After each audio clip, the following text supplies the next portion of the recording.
En una fracció, el número de la part superior és el numerador i el número de la part inferior el denominador.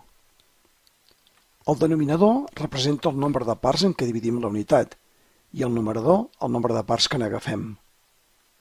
Així, si dividim la unitat en 5 parts i n'agafem 2 en color blau, la fracció serà 2/5, el número 2 el numerador i el número 5 el denominador.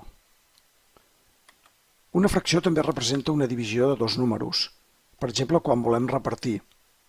Si volem repartir 18 entre 3, saber quantes vegades entra el 3 dins el 18, això serà una simple divisió, 18 dividit entre 3, és a dir, 6. El 3 entra 6 vegades dins del 18. I també una fracció representa una operació, el numerador multiplica i el denominador divideix. Així, si volem calcular les 2/5 parts de 20, haurem de fer 2/5 de 20, el 2 multiplica el 20 i el 5 divideix. Si fem aquesta petita operació combinada, 2 per 20, 40, dividit per 5. El resultat, 8. Per tant, 2/5 parts de 20 són 8. Les fraccions poden ser pròpies, que és el cas en què el numerador és més petit que el denominador, com per exemple 2/5. Són fraccions que són més petites que la unitat, més petites que 1.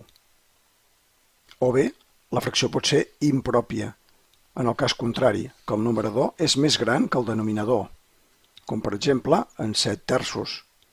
Són fraccions que són més grans que 1, més grans que la unitat.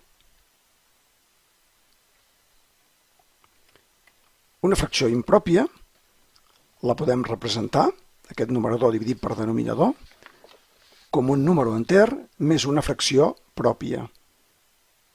Veurem que això representa el quocient més el residu dividit pel denominador.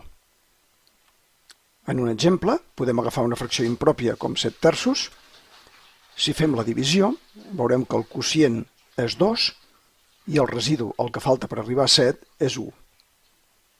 Per tant, aquesta fracció impròpia, 7/3, la podem representar com el quocient, un número, el 2, més el residu dividit per el denominador, per 3.